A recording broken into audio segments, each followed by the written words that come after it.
welcome to another episode of Turn Left. I am your host, Indiana's own Dana Black, coming to you live. Yes, all the way live from BlackWhere Studios, where we talk about Indiana politics from the left side of things.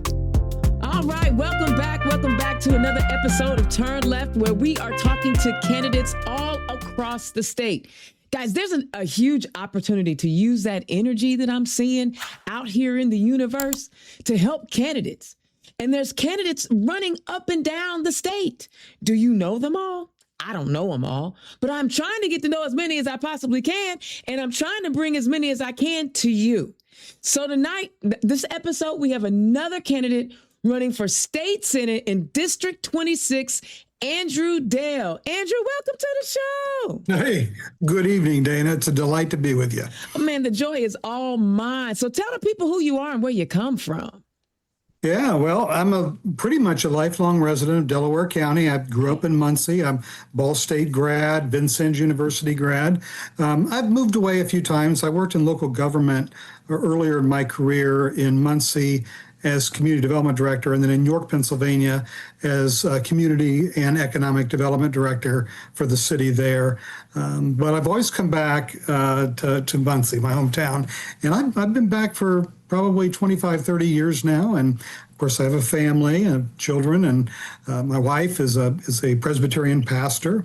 I'm an executive coach by trade, and formerly I was a project manager for construction management projects and interior design work for healthcare, corporate environments, children museums, hospitality industry, small colleges and such.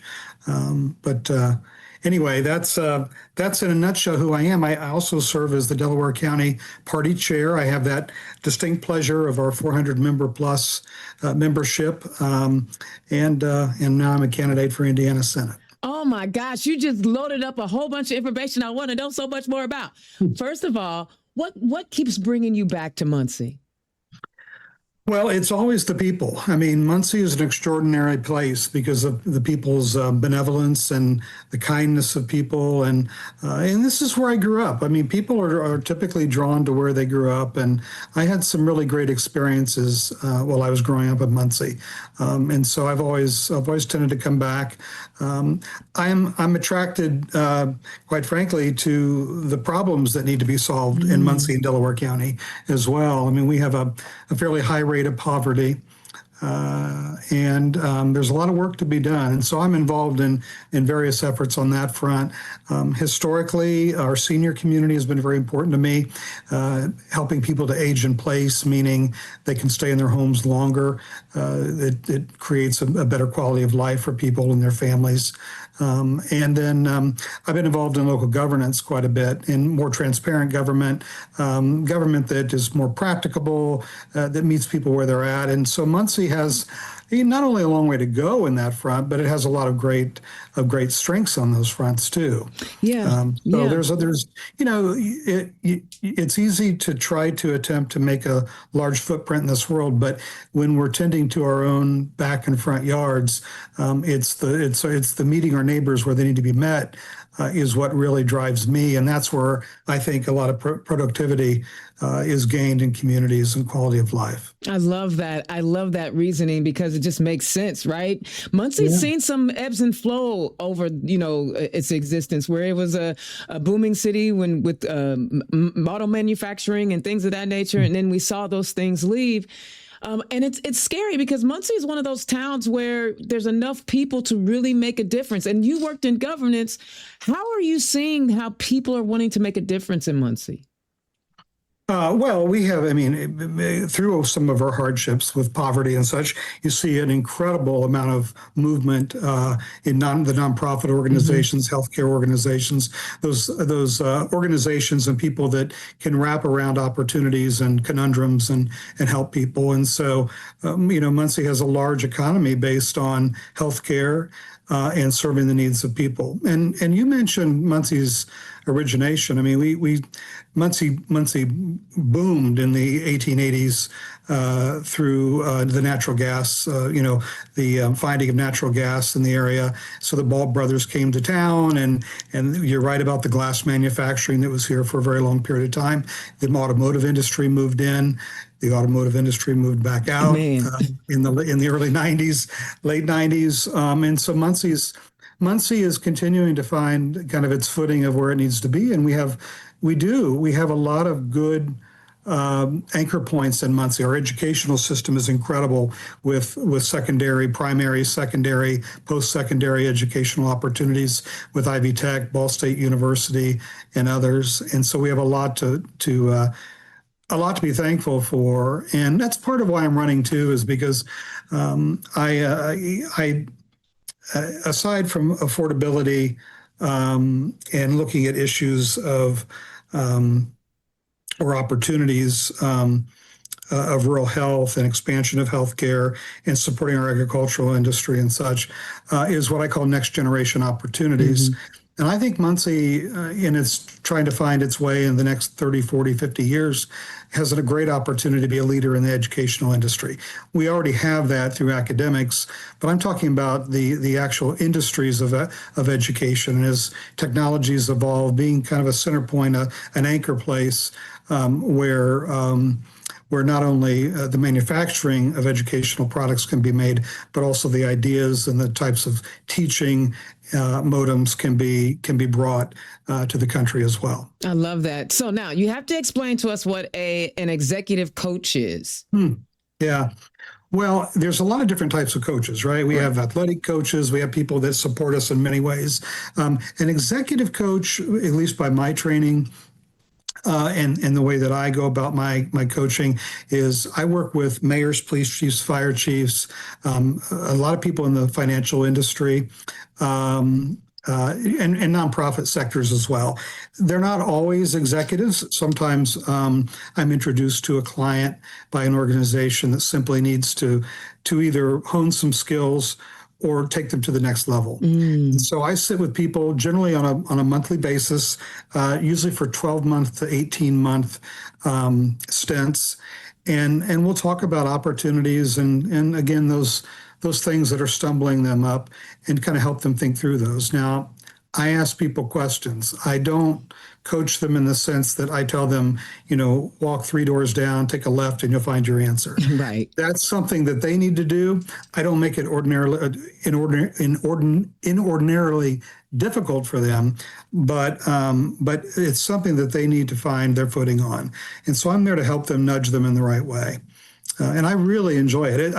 It's helped me become a much better listener. And it's gratifying to be with people in the moment. I mean, that's really, most of us have a difficult time. And for a long time I did, of just sitting with someone and listening and not wanting to finish their sentences and cut in and again tell them what they should or shouldn't do or what I've done as far as what's created success or not, but helping them think through that. And so that's a very privileged space that I'm in. And I've found that it's helped me in other areas of my life. It's helped me with my family. It's helped me with my wife and being a better husband and a better friend. And it helps me in all vocations of my life here in Muncie whether I'm a volunteer in an organization or such, speaking less, listening more. And when you do speak, you generally have a little more authority then. Yeah, I'm still working on the cutting off people thing because, because people say stuff on the show and I just got to get it in because it's like at that moment, because sometimes those conversations just be flowing. It sounds like you enjoy understanding other people's point of view. Was this just a part of your training or was this something that the training just enhanced? Good question. I'm naturally a highly inquisitive person. My wife hates traveling with me on a plane because I'll look over at the next person over and have a conversation for 6 or 7 hours on a plane. But So I co-founded the Schaefer Leadership Academy about 19 years ago here in Muncie. Mm-hmm. And the Schaefer Leadership Academy is a nonprofit organization that helps people build their interpersonal leadership skills. Okay. And it also helps groups and such. And the organization has blossomed into just a dynamic and really a well-regarded nonprofit leadership academy. About a few years ago, they asked me to start doing some executive coaching for them. Before then, I'd been on the board, obviously as a co-founder, but I was eventually sat at the kids' table on the board because I'd gone off my board term limits. But they asked me to come on and help them to move into a space of doing more executive coaching. So I love that. I think being inquisitive is really important. Helping people to arrive to realizations themselves is very important. And then helping people to make those imprints of those patterns of being consistent about doing the right things that get them in the best position to do the best for other people. Because if you're doing that, you mentioned, I don't know if you mentioned before we started speaking or if you mentioned about the show being all about love when you started, but love's a very powerful thing. And I've learned that, and I've learned this from my wife, who's again a Presbyterian pastor, is that love is not a warm fuzzy thing. It's not this ethereal thing. It's love is sacrificial. It puts the needs of others before our own needs. And I think when you do that, you really get in the space with other people, and you can be there and you can understand what their needs, expectations are, what their hopes are, and such. And I guess that's part of why I'm also running, is that I want to better understand people's needs and hopes and what their pain points are, and those things that can help them to run upfield, all of us together in a much better way. Yeah, I love that. And thank you for highlighting that, because again, the work that we do in our communities, no matter how we show up, I think if you start in the right way, no matter what the outcome, as long as you have good intentions, it's going to be all right. Even if you don't accomplish the goal that you set, it's going to be good intention. If you start with good intentions, it's going to work out right. And it sounds like you spend a lot of time in government, whether as a coach, as an advisor, as an employee. What was it about government that drew you in? It seems like people typically think in a few different buckets of areas. People are either drawn by ideas or issues, or maybe they're more institutional thinkers. I'm really drawn to ideas and institutional thinking. When I talk about institutional thinking, I've had the opportunity, good fortune to work in more complex organizations where you really have to get your ducks in a row to make something happen. Oftentimes there's 2 and 3 objectives happening at once that are going to lead up to one outcome. And that can be a very difficult and harried thing to do, but I'm really drawn to that. So my mind thinks more in institutional settings. I don't know if that makes sense, but that's a more organizational structure of things. Ideas and issues are kind of secondary, because I think it's important that you have a foundation, how you push those things through. To make them happen. So I think a lot of, in instances of the means of things and the ends of things. And so that's kind of how my mind works. And that's why I was drawn to government. I was naturally drawn to government because I got involved in my neighborhood association when I was 16 and became its president of our neighborhood association.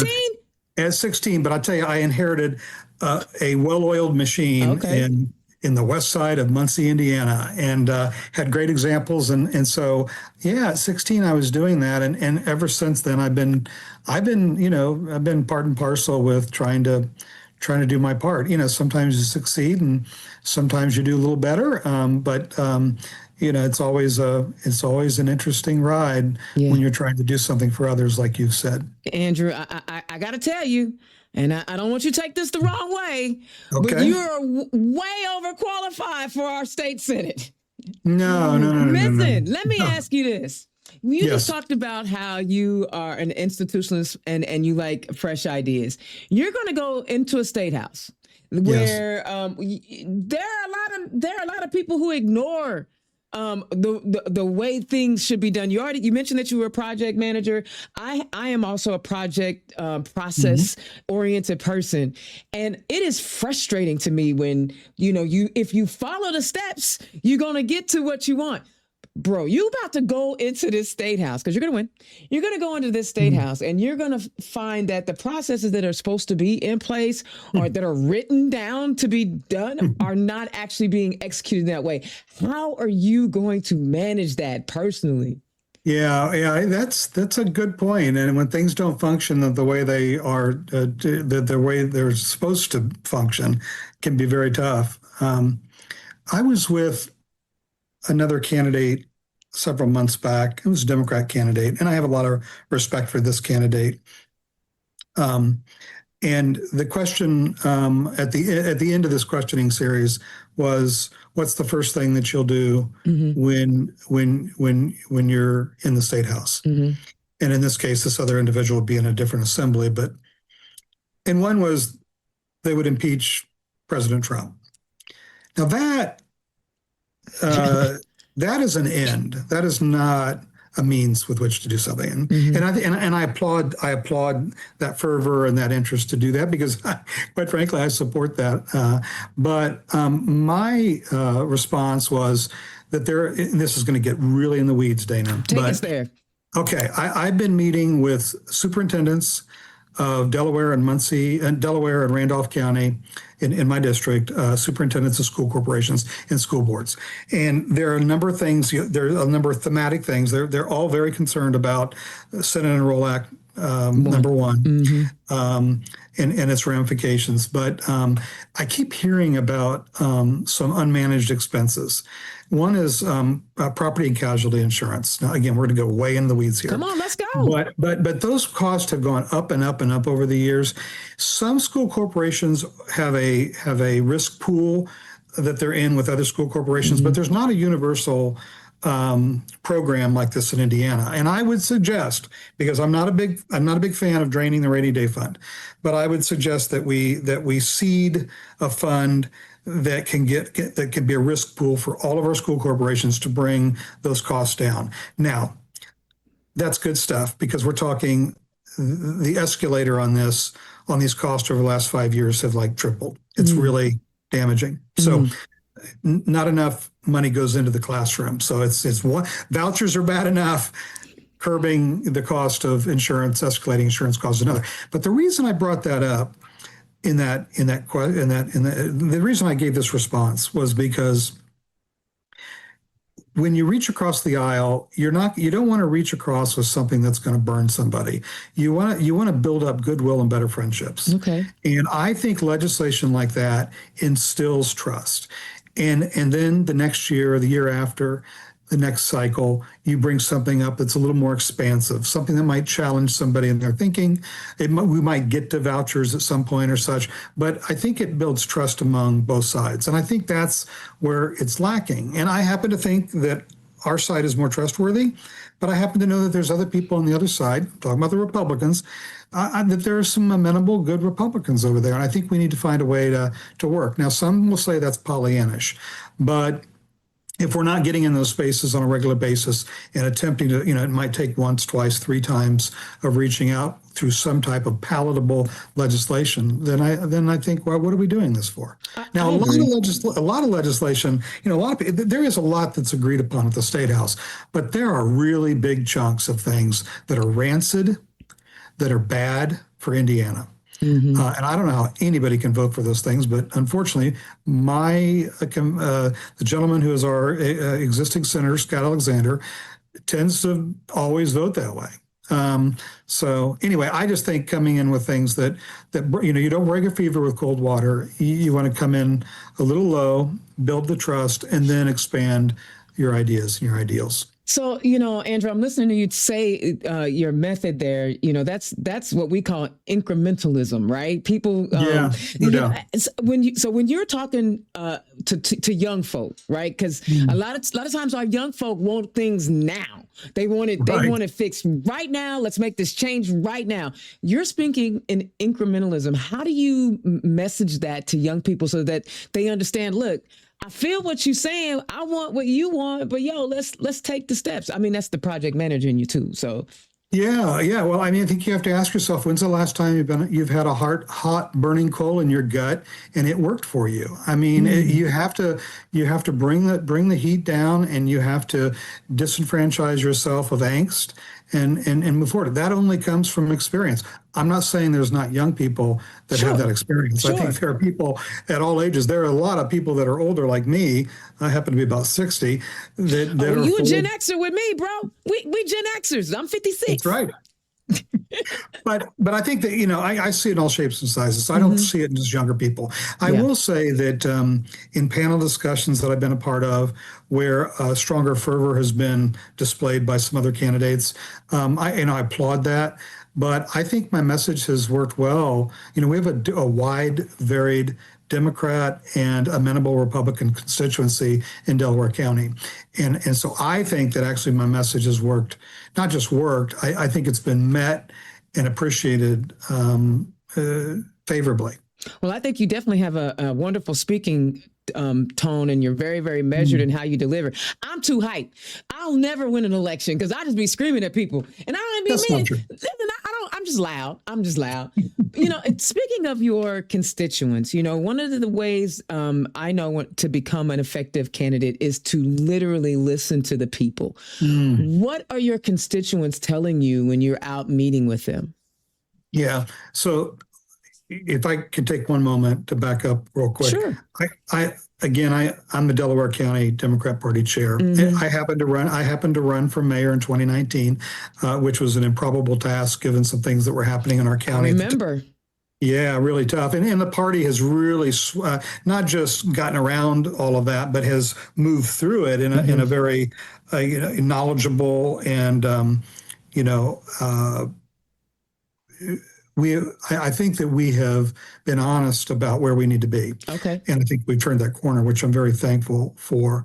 But I always share with our candidates that when you knock on a door, you don't want to vomit on everybody and tell them everything you know. Hi, I'm Andrew Dale. I'm running for Senate. I'm in your neighborhood. These are a few things that are important to me, X, Y, and Z, and you do it that quick. But if you're open to it, I'm just curious to know what's on your mind.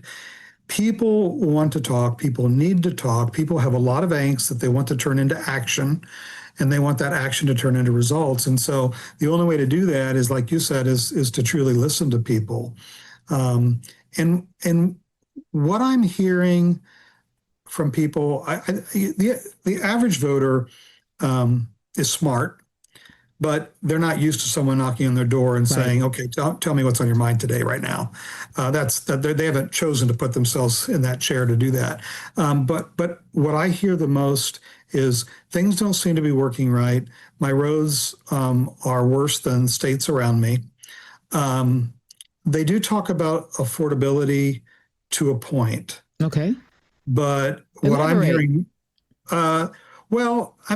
people talk about, farmers are talking about gas prices, petroleum. They're still talking about the tariffs, and that is a conversation that I never go in and say, look, that guy is screwed up, meaning Trump, right? If someone's got one big eye in the middle of their chest where they should have two eyes in their head, you don't tell them, why do you have an eye in the middle of your chest, right? They know it. They know it doesn't make sense. It does not working for them. But you just simply have to ask, how's it going?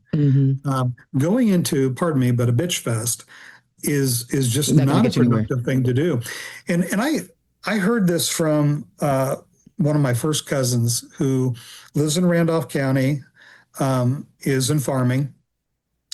And I had been posting some things about Trump, and I'm not doing that now so much. He said, I get it. I hear you. I'm voting for you. Would you just please stop?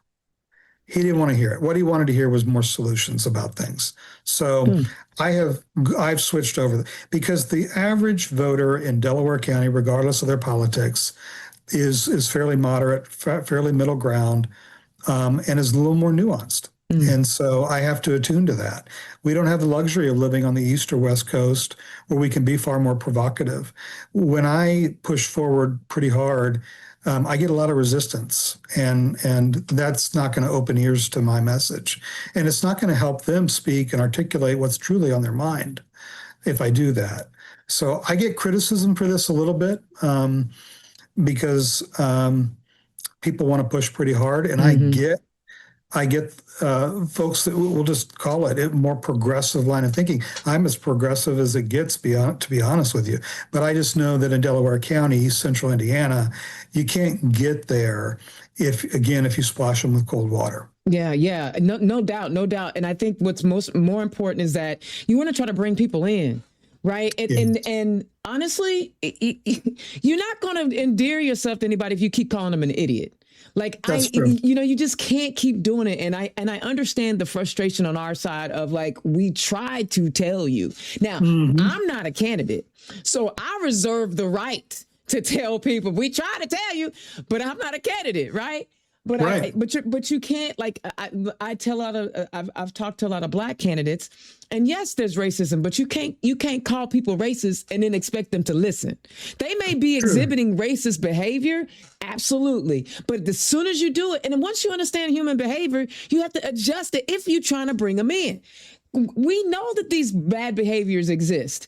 We just have to figure out how to be able to articulate our message without actually, and I'm not saying don't message so that you are not offending people, because you're going to offend some people all the time anyway, right? But the goal is to try to bring as many people in. I love the way that you think on that. Yeah, and Dana, I don't want to dispel I don't want to communicate that I don't think throwing a punch isn't a good thing. Every now and then. You can't continue to throw punches all the time, like you've said. So you have to be strategic. You have to have a choice when you do that, and most effective. I'm sure I'll do that in this campaign, and I'm sure that I will say some things that'll be quite provocative, and I will.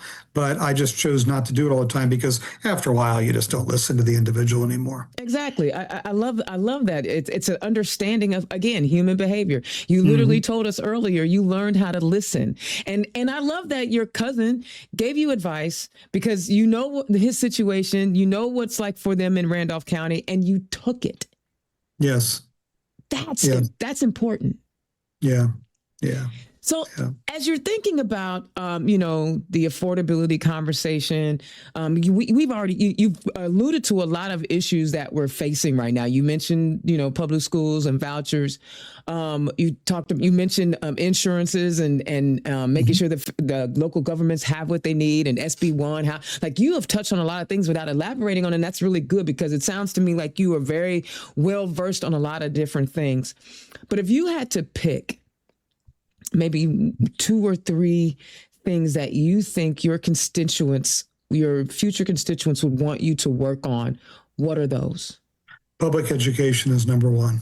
There is no doubt about it. People have an innate understanding that this is a 2-generation turn to get things rectified. And they do understand that public education is been weakened, and that there is a run on public education. And it's not to,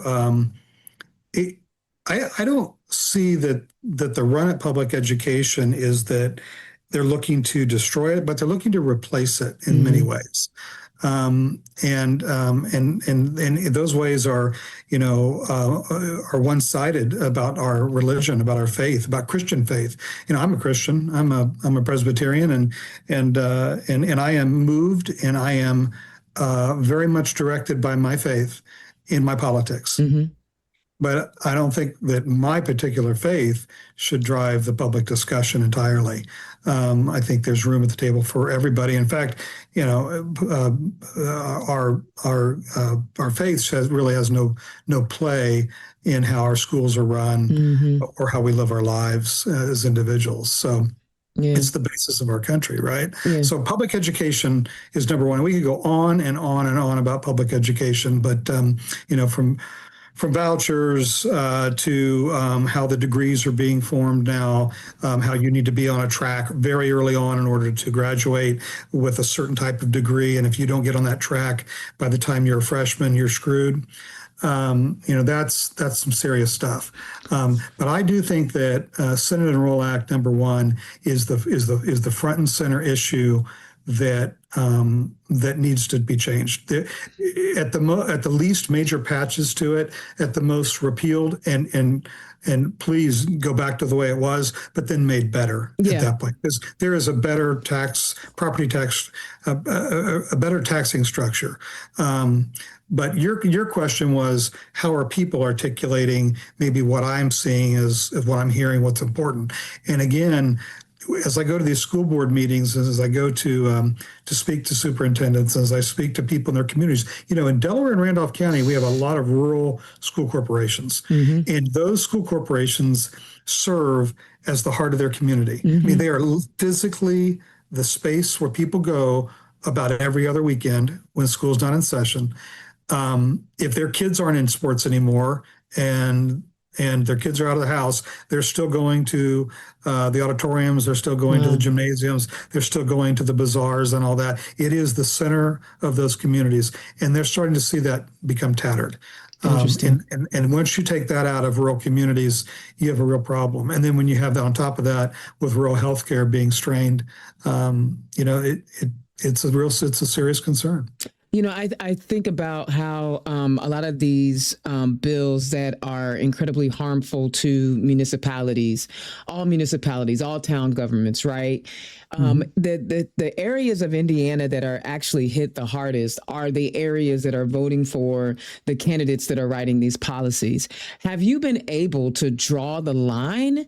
I'm not talking about hate on the human, but to talk about this person wrote this policy that caused this pain that you're feeling right now. Are you able to draw that line? It's really interesting you say that. I'm hoping that I'm hearing you right, and then I give you some response that addresses your question. There was a study, and it's going to come out in a book form in the fall, that equates how the Republican policymakers, especially on rural issues, agricultural, education, and such, that they have pinned the immigrant as the most detrimental influence in rural communities. And that heaven forbid you as a farmer, who many farmers receive SNAP benefits, receive certain assurances from the federal government by way of an biannual check, right? For their harvests and such, and under harvest, over harvest, whatever. That if you go against us, you're basically with the immigrant, and that was sewn into the fabric decades ago, probably a couple of decades ago. So farmers continually vote against their interest. I think they do in Delaware and Randolph and in Indiana, because from a psychological standpoint, they don't want to be seen as with the immigrant. Some of them don't want to be seen with those of different color. That isn't all of them, by the way. Sure. That isn't all of them. And this is all fear-based, right? This is something that they probably, many of us probably can't articulate ourselves, but it is very much a fear-based tactic on the part of I wouldn't even call it the conservative, but the more tyrannical version of what we're seeing in MAGA. That's actually really interesting. I can't wait for that book to come out, because when you consider, especially in Indiana, we have a lot of migrant labor on our farms. So we do.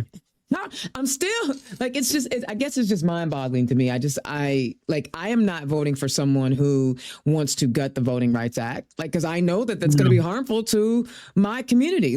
I don't know. Wow. Yeah. You're bringing up some really, really important points, and I feel like, and talking to you, can I just say this is like the fastest half hour I have ever had in doing a show. I'm looking down and I'm like, it's a half hour already. Listen, my gosh, you're right.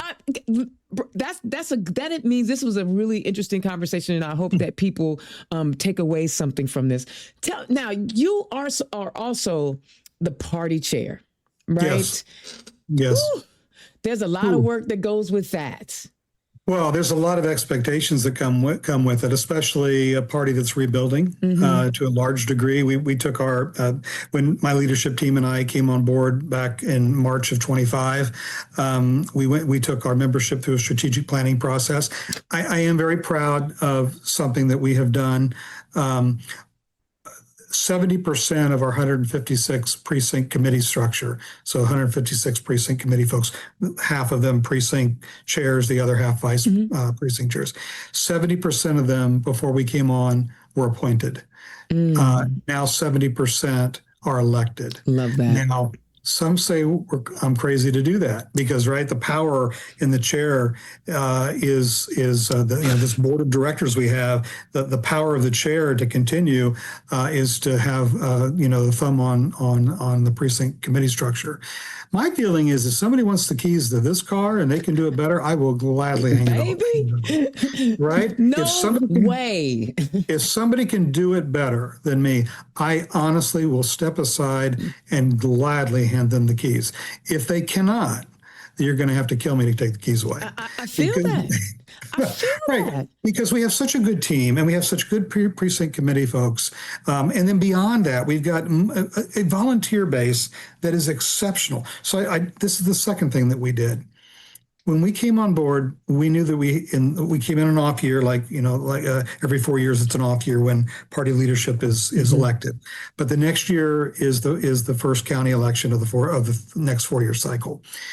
We have no one in county government right now. We have very few.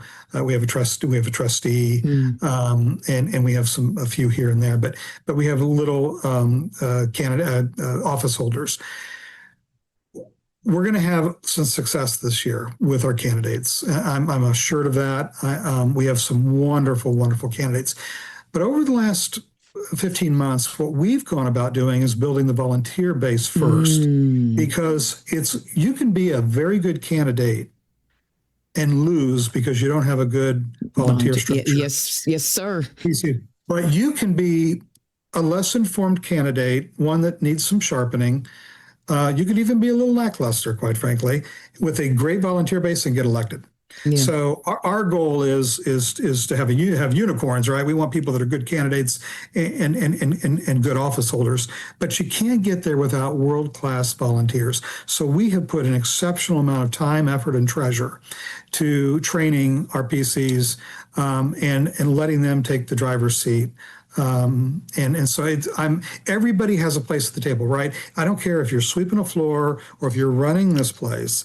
All of those things have equal value because when you do something well, it adds so much value.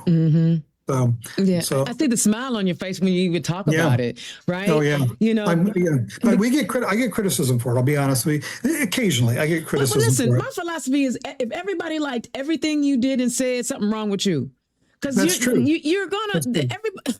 Because it's okay that you get criticism because more than likely, Andrew, it's the do nothing somebody that is criticizing the do something somebody. Yeah. And I'm gonna tell you, I get criticism all of the time. I do not care. I'm out here, like you said earlier, we give of our time. We give of our sweat equity. Nobody is paying me to talk to candidates, 2 and 3 times a week. Nobody is paying me to edit videos up and say, hey, how can we get this information out? It just so happens that talking is what I do best. So how can I best help candidates? I also have an IT degree. So I learned how to use the technology to offer, what I can to candidates. Somebody's going to always criticize. Who cares? You just keep your head down and you keep working. And what I'm seeing is that you are an amazing leader because not only have you were able to visually and understand what you needed to rebuild the party structure, you were able to see who the best people would be to help you build that party structure. So I'm sorry, that was a rant. No, thank you. No, and it's it is far less than more. Yeah. But what you have to do, and I'm coaching people on this all the time. It's important to listen to people because oftentimes people are right. So you have to sit with that and you have to decide what to do with that. Oftentimes, or sometimes they're not right, and you got to learn to let it go. Let it go. Very difficult to do, right? Yeah. Oh, God, Especially yes. when you're volunteering. Very difficult to do. But, Yeah. Anyway. And the thing about what you said about, having 70% of your PCs being elected, I think that's fantastic, because the folks that are thinking that you need to have the thumb on the scale on the PCs are thinking about perceived power, because honestly, we don't have any statewide seats. We have a super minority in both chambers, right? Most of our county officials in most of the counties outside of Lake and Marion and Monroe are all Republican. So what power are you talking about? Right. You've got up a really good point, by the way. And I don't know if we've got a little more time. We got time. This is my show. Okay. We got time. Okay. I often say we're going to send some lambs to slaughter before we're successful. Yeah. It is not to say that those who run this year and don't make it won't the next time or the time after. Sure. And it's not to say we're always one step close. If our hearts are right and our minds are focused, we're always one step closer to delivering something special. And so we have to see value in just doing the work. And sometimes doing the work doesn't get you all the way there, but eventually it will get you there. Yeah. And if you're doing it, if you are doing the work not for pats on the back, but for the uplifting of other people, I'm telling you, it's gonna work. If you're in this political business of uplifting other people, it's going to work. I never thought, and again, this interview ain't about me, but I never thought, I never knew that I had the ability to move people with words until I ran for office. I've been a public speaker my whole life, right? And then here I was, 45 years old. At that point, I had been public speaking for 40 years. Literally, my grandmother had me doing it at 5. I did not know I had the ability to move people. And what I found was, when you can inspire people to move, you've done more for your community, right? And then I followed it up with work, right? I didn't just sit around talking to Mike, right? I put the sweat equity in the labor. And you and I sound like we are cut from basically the same cloth of service, right? We have dissimilar backgrounds, but we have very similar visions on how we uplift people. I'm excited for you as the chair and as the candidate. Andrew Dale, Senate District 26. Tell the people where they can find you. Well, you can go, I'm going to make sure I get this right, at daleforindianasenate.com. You can find out everything about me. You can donate. You can become a part of the team. I love it. And I do want to say, Dane, I want to say one thing. Sure. The first time that I met you was at a training down south of Indianapolis, and you walked up and you hadn't even said anything yet, and you absolutely had my attention. Wow. It was the nonverbal, and then it was like the sun came up when you started talking. Oh my God. You are powerful, and I really appreciate everything that you do for our party and for Indiana. And you're making a huge difference. Oh my God. Thank you. Coming from you, the executive coach, I'm taking it, right? I'm taking it and I'm harnessing it and I'm putting it in my heart. And I really do appreciate that you see the work and appreciate the work. That's all I care about, right? And am I making a difference? And that's thank you. Thank you. Y'all, okay, now, he told us where we can find him, right?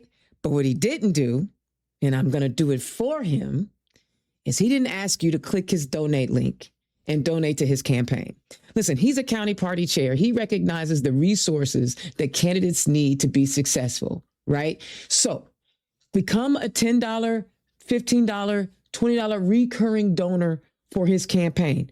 But if you can drop $250, drop the $250. He will, because here's the thing, voter contact is important. And you see, this man is a listener. This man is a listener. And when he goes to the State House, he's going to be able to take all the noise in, filter it out, and then really offer sound solutions that'll be impactful for Hoosiers. I mean, that's what I got from this interview. If we send Andrew Dale to our state Senate, he's going to be right there with Fatty Kadora, right there with Shelley Yoder, being able to have sound conversations about how to move Indiana forward. He's already been doing that anyway at the municipal level in local government. He knows what he's talking about. He has the experience. So click on his donate link. Sign up to be a volunteer. He has apparently this amazing volunteer organization thing going on. Sign up to be a volunteer and help this candidate get into the state Senate so that we can improve the lives of Hoosiers. Are you motivated? I'm motivated. I'm on cloud 9 right now. All right, Indiana's own Dana Black, turn left. I will holler at you next time. Peace. Turn Left is the property of Black Pearl IT Solutions, executive producer, Indiana's own Dana Black. Music by Dorian and 22 from Pixabay.